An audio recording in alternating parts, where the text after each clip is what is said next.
আরজি করে দেহ উদ্ধারের পর সেই সেমিনার হলের ভিডিও প্রকাশ্যে দেখা যাচ্ছে সন্দীপ ঘনিষ্ঠদের ভিড়ে ঠাসা একটি ঘর। কেউ দাঁড়িয়েছে রয়েছেন, কেউ হাঁটাচলা করছেন, কেউ কেউ কথাও বলছেন নিজেদের মধ্যে। দৃশ্য বলতে শুধু এটুকুই। ৪৩ সেকেন্ডের ওই ভিডিও প্রকাশ্যে এনে দাবি করা হল, আরজি কর মেডিকেল কলেজের জরুরি বিভাগের চারতলার যে সেমিনার হল মহিলা চিকিৎসকের দেহ উদ্ধার হয়েছিল, ভিডিওটি সেই সেমিনার হলের। শুধু তাই নয়, মহিলা চিকিৎসকের দেহ উদ্ধারের ঠিক পরপরই সেখানকার দৃশ্য ওই ভিডিওয় বন্দী রয়েছে বলেও দাবি করা হচ্ছে। যদিও ভিডিওয় নিহত মহিলা চিকিৎসকের দেহ দেখা যাচ্ছে না, আনন্দবাজার অনলাইন এই ভিডিওটির সত্যতা যাচাই করেনি। ভিডিও দেখেও কোনোভাবেই বোঝার উপায় নেই যে সেটি কবে, কখন তোলা হয়েছে। আরজি কর্তৃপক্ষ এ বিষয়ে সরকারিভাবে কিছু জানায়নি।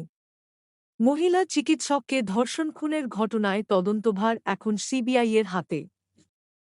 তারাও এ ব্যাপারে কিছু বলেনি সরকারিভাবে।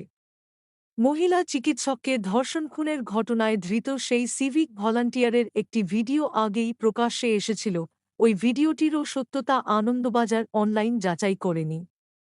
ওই ভিডিওয় অভিযুক্ত সিভিক ভলান্টিয়ারকে হাসপাতালের করিডরে প্রবেশ করে দেখা গিয়েছিল, কিন্তু সেমিনার হলের ভিতরকার কোনো দৃশ্য প্রকাশ্যে আসেনি।